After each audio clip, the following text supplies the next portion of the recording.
boa tarde, boa noite. Quero saudar você que está agora iniciando esse vídeo e já quero chamar a sua atenção hoje para uma passagem bíblica muito importante, que é João capítulo 21, onde Jesus pergunta para Pedro: Pedro, tu me amas? Mas aí agora eu pergunto, será que foi isso mesmo que Jesus perguntou para Pedro? Fica nesse vídeo, porque aqui nesse vídeo hoje você vai se surpreender com o que a palavra de Deus vai nos falar nas entrelinhas dessa passagem e com certeza o seu contexto e conceito a respeito desses versículos vai mudar. Amém, meu irmão? Continua aqui com a gente. Então, mais uma vez, Deus abençoe você. Já vou tomando a mão aqui a nossa palavra de Deus, pedindo ao Espírito Santo que nos ilumine a sua mente, ilumine aí o seu coração para você nesta manhã, nesta tarde, nessa noite, nesse momento que você está assistindo agora esse vídeo, ele abre o seu coração e seu entendimento para compreender tudo que nós vamos ler e meditar aqui. Amém? A palavra de Deus, ela vai nos falar ali no capítulo 21 de João, na última aparição de Jesus na Galileia. E na verdade a última aparição de Jesus, ao todo, Foi o último momento onde Jesus apareceu para os apóstolos e para muitos outros naquele momento. Não só os apóstolos viram ele, mas a palavra vai narrar que no momento da ascensão haviam muitas outras pessoas ali junto que presenciaram a ascensão do Senhor. E nós vamos ver que nessa aparição acontece uma série de coisas ali que tem um significado muito profundo.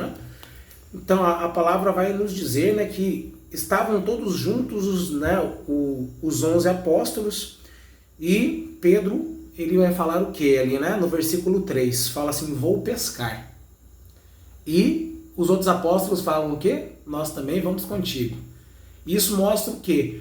Uma fuga de Pedro, e também na sequência todos os outros apóstolos o seguem para a vida velha. Muitos deles eram pescadores. Jesus morreu, ressuscitou, e eles estavam pensando no que agora? Jesus não está mais entre nós, vamos voltar para a vida antiga. Vamos voltar a pescar peixes. Só que o mandato de Jesus para eles não era esse, era: a partir de agora vocês vão ser pescadores de homens. Então nós vamos ver que Pedro, ele tem essa ideia, e mesmo sem ele às vezes ter consciência disso, havia ali implícito um desejo dele retornar para a vida antiga. E ali no versículo 4 vai falar que chegando amanhã, Jesus estava na praia. Todavia os discípulos não o reconheceram. Por quê? Porque ele já estava com o corpo glorificado. Então, como assim, Rafael, o corpo glorificado? Quando nós ressuscitarmos, um dia nós também morreremos e também ressuscitaremos.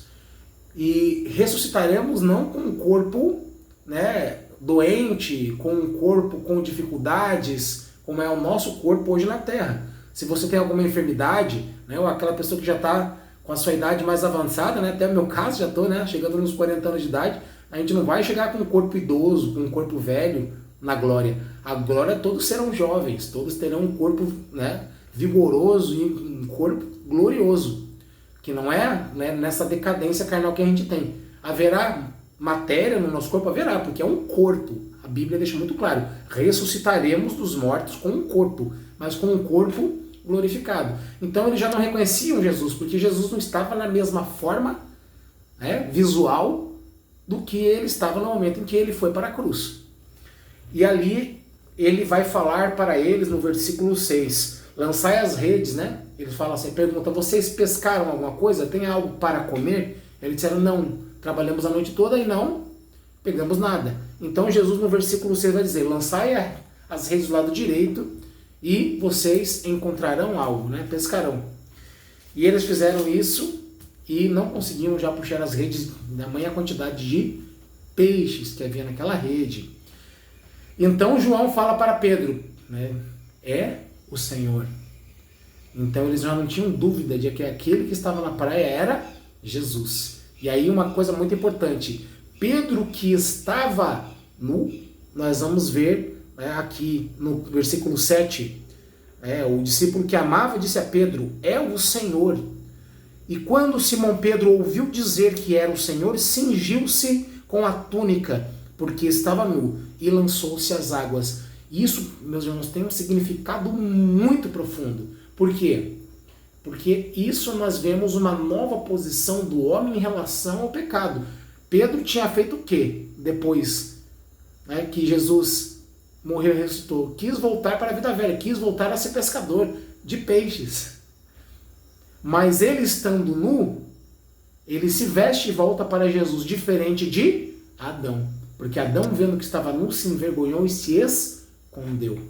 Então, agora a nova criação em Cristo, todos nós somos parte dessa nova criação em Cristo, nós não temos mais por que nos envergonhar da nossa nudez, mas nós precisamos nos vestir dessa veste que é nos dada através dos méritos de Cristo para poder, né, vir novamente diante de Deus. Então, é como se nós estivéssemos nus e Cristo, através da sua morte e sua ressurreição, nos desse uma veste novamente, né, nos desse dignidade novamente. Então, Pedro não age como Adão que se esconde, mas ele se veste e vai encontrar Jesus. Isso é muito importante.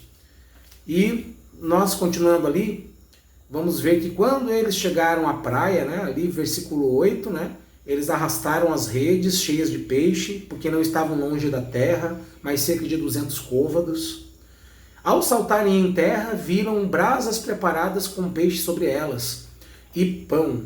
E disse-lhes Jesus: trazei aqui alguns dos peixes que apanhastes. Subiu Simão Pedro e puxou a rede para a terra cheia de 153 grandes peixes. E apesar de serem tantos, a rede não se rompeu. Isso também é um número muito simbólico, meus irmãos.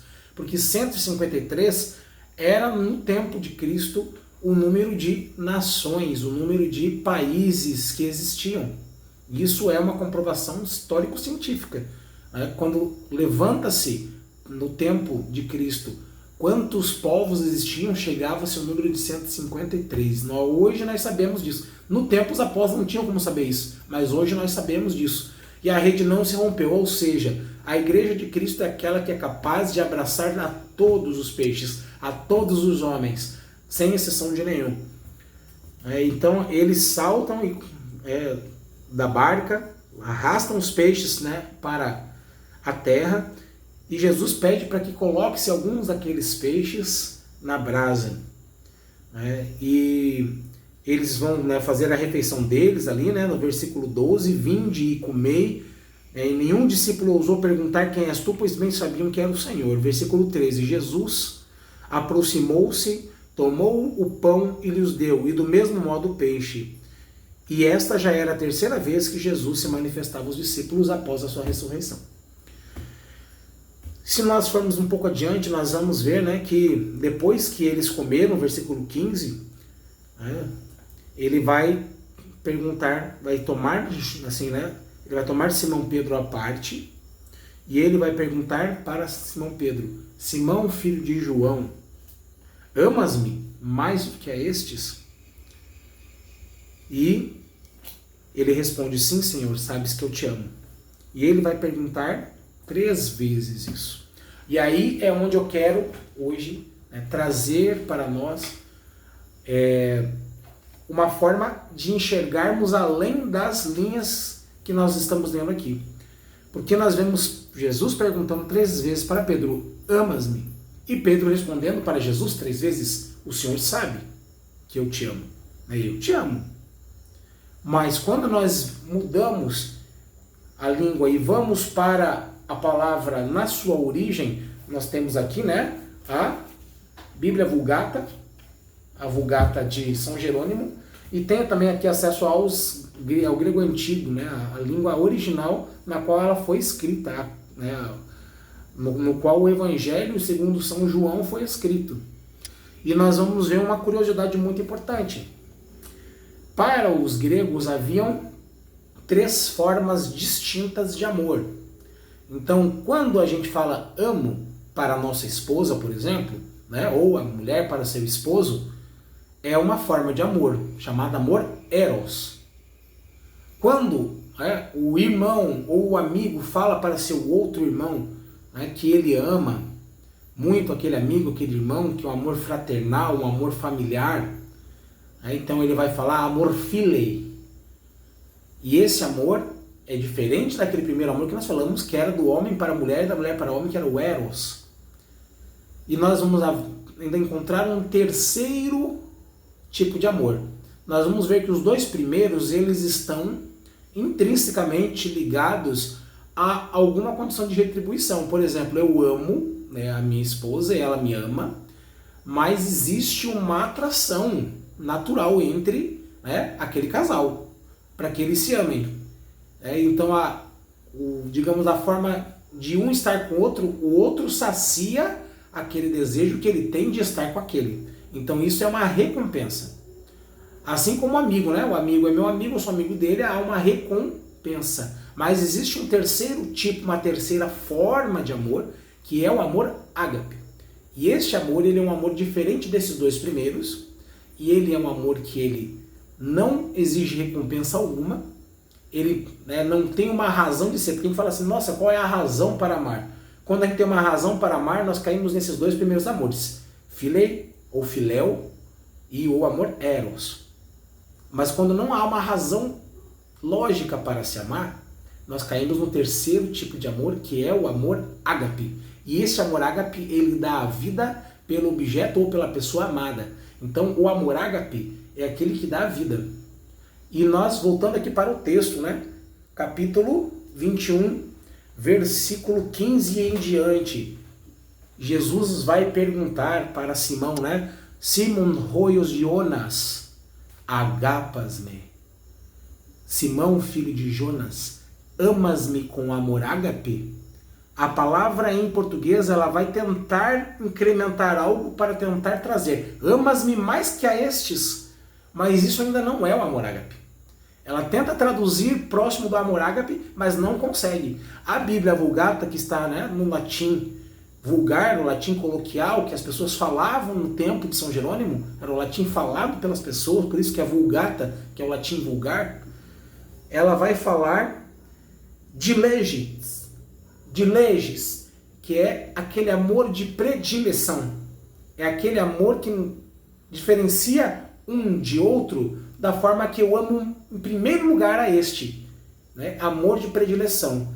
Então, quando eu olho capítulo 21, versículo 15, aqui na Vulgata, ele vai dizer assim, né? Dixit Simones Petrus Jesus, Simones Iones, diliges-me plus ris, amas-me em primeiro lugar e mais do que a estes? E ele diz, amo-te. Ou seja, quando Pedro responde Jesus, ele responde, eu não te amo com amor de predileção, mas eu te amo. Em grego ele vai falar filioste. Ele fala, Jesus pergunta, agapas-me. E o que vai responder Pedro? Filioste. Mas quando nós vamos para a terceira vez, quando Jesus pergunta para Pedro pela terceira vez, ele surpreende Pedro. E até por isso Pedro se entristece. Não é só porque Jesus perguntou para ele 3 vezes. Na terceira vez, Jesus pergunta para Pedro, filias-me? E daí Pedro responde, Senhor, tu sabes tudo. Filhos te. Então, o que significa isso? Jesus pediu de Pedro o amor ágape, que é o amor que dá a vida pelo objeto amado. E Pedro sabia que ele não foi capaz de dar o amor ágape, porque no momento em que ele estava lá na beira da fogueira, ele negou Jesus. Então ele não deu a vida por Jesus. Ele sabia que o amor que ele tinha era ainda um amor imperfeito. Era um amor limitado. Um amor que ainda era dividido com outros amores na vida dele. E o que Jesus faz? Jesus desce o degrau e ele fala, se é esse amor que você tem para me dar, este amor eu aceito. Então ele desce o degrau e aceita o amor filia. O amor que Pedro era capaz de dar naquele momento. E o que Jesus está nos dizendo através dessa passagem, meu irmão, minha irmã? Ele está dizendo que, claro que nós devemos sempre buscar o amor maior, Mas o fato de nós não amarmos ainda Jesus como ele merece ser amado não significa que nós devemos deixar para depois.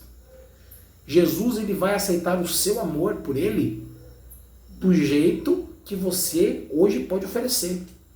Ele vai convidar você para melhorar, para ir além, para chegar no amor ágape, aquele que é capaz de dar vida por Jesus. Mas se você ainda não chegou no amor ágape, meu irmão, dá o amor que você é capaz de dar para ele hoje, mas dá a Jesus algum amor. Ele quer o primeiro lugar na sua vida. Só isso que ele quer, o primeiro lugar na sua história. Então, quando nós vemos Pedro dizendo que ele ama Jesus, Jesus ele dá uma missão a Pedro: apacenta o meu rebanho, apacenta as minhas ovelhas. Mas por que Jesus fala isso? A missão de Pedro era esta: me amas? Amo-te. Com amor, filhos, mas te amo. Então, a prova do seu amor para mim é esta: vai e apacenta as minhas ovelhas. Essa missão ela é para todos nós? Meus irmãos, nem todos somos pastores. Se todos forem pastores, ninguém vai ser rebanho. Mas há pessoas as quais Jesus vai chamar para pastorear. E há pessoas que Jesus vai chamar para ser parte do seu povo, parte do seu corpo místico, que é a igreja. E todos vão se salvar. Se nós formos olhar a história da igreja, nós vamos ver que muitos santos foram leigos. Muitos santos foram pessoas que não tinham necessariamente uma vida totalmente consagrada. E nós vamos ver que a minoria, inclusive, eram sacerdotes. Se nós formos olhar, a grande maioria dos santos são religiosos e religiosas. Especialmente, quando nós vemos a maioria das mulheres. Nenhuma delas é sacerdote. Todas as santas da igreja são mulheres. Então nós somos chamados à santidade na nossa condição de vida e naquilo que é o nosso carisma. Se você ainda não sabe, meu irmão, minha irmã, qual é o seu carisma, ou seja, qual é a forma que Deus chama você a servir a Ele. Não importa o que você faz na igreja, você está lá para servir Jesus. Todos nós somos, na nossa essência, e é isso que Jesus vai falar para Pedro, que ele dá uma ordem e Pedro precisa cumprir, ou seja, ele é servo de Cristo. Todos nós somos servos. A essência do ser humano é servir. E todo ser humano vai servir algo ou alguém. A diferença é, se você seguir a Deus, você está seguindo e servindo a pessoa a quem você deve servir, para aquilo que você foi feito na sua essência, que é adorar ao Senhor, que é seguir unicamente e em primeiro lugar ao Senhor. Agora, se você servir a outros senhores, e quando eu digo outros senhores, esses outros senhores pode ser o seu trabalho, pode ser até mesmo a própria função que você às vezes tem lá na igreja, pode ser às vezes lá a sua família que você acaba colocando em primeiro lugar antes de Deus. Espera aí, Rafael, mas a minha família é minha prioridade. Ela é sua prioridade, mas ela precisa ser sua prioridade porque Deus pede para você colocar ela em prioridade, mas ele não pode estar acima da sua família.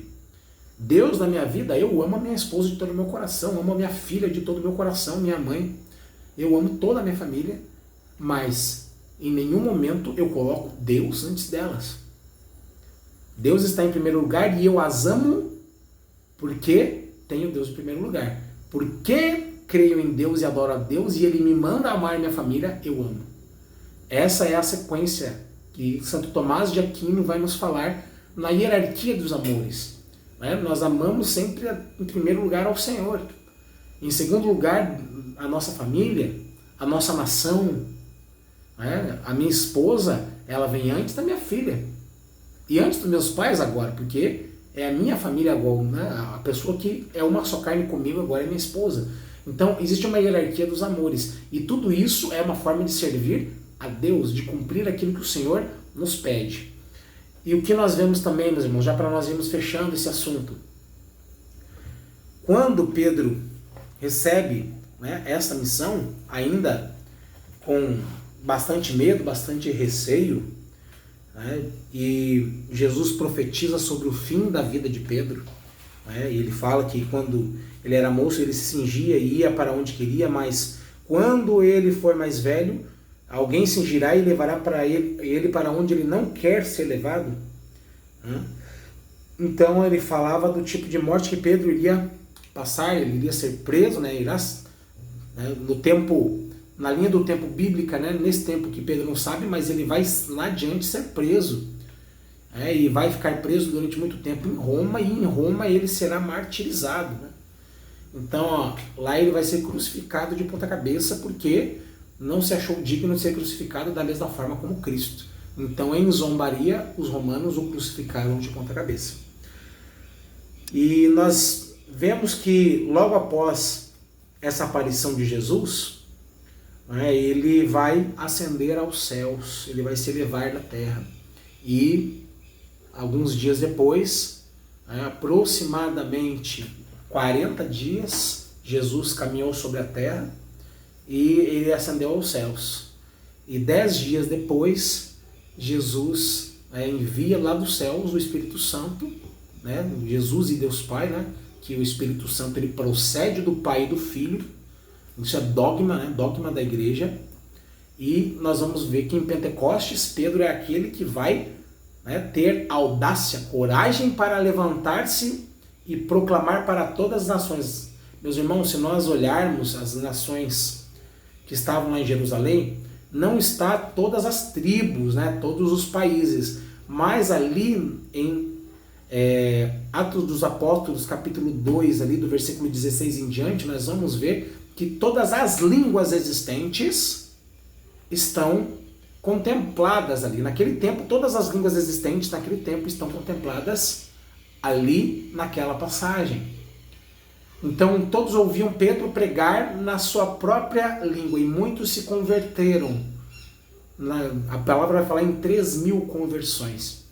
E isso é uma prefiguração da igreja. A igreja inicia-se. O início da igreja se dá em Pentecostes e vem até hoje. E como eu falava num reel que gravei, né, um pouco antes aqui, nós vemos que até hoje isso acontece. Quando, né, o Papa, que é o sucessor de Pedro, vai falar, ele se levanta para falar, todas as nações e todos os tipos de pessoas o ouvem. Sejam amigos ou inimigos da igreja, sejam pessoas que gostam ou que não gostam, né? Pessoas de todas as religiões o escutam falar, esperam a sua eleição, pessoas que nem em Deus acreditam, esperam para ver quem vai ser o Papa e querem saber o que ele está falando. Então, até hoje, todas as nações ainda ouvem, né, o Papa, que é o sucessor de Pedro. Isso já é prefigurado lá em Atos dos Apóstolos, capítulo 2. E nós também somos chamados a tomar parte nisso. Enquanto leigos, né, nós não temos a missão de um padre, né? Nós não temos a missão de consagrar o corpo de Cristo. E nem é conveniente que tenhamos isso. Porque nós, enquanto pessoas que vão ser pastoreadas, é muito melhor, meu irmão, minha irmã, ser pastoreado do que ser pastor. Porque pastor é uma grande incumbência. Nós temos dentro, né, da nossa capacidade enquanto leigos, condições de testemunhar. E essa palavra que você ouviu hoje aqui, partilhe isso com alguém que não sabe que Jesus está esperando o amor que essa pessoa tem para dar.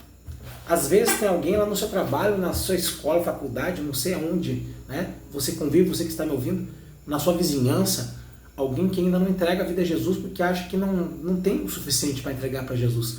Evangelize alguém.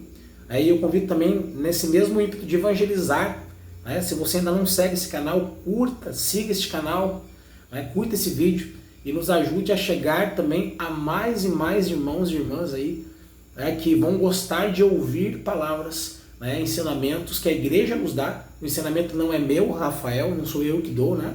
Tudo isso eu vou buscar, né, na igreja, nos pais da igreja, até na áurea, na patrística, nos dogmas da igreja, nas encíclicas papais.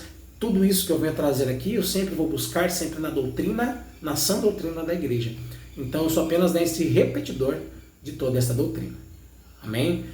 Deus abençoe você. Se você puder né? Compartilhe este vídeo com alguém que você ama, que você gosta e vai também estar nos ajudando. Deus abençoe você. Salve Maria Imaculada.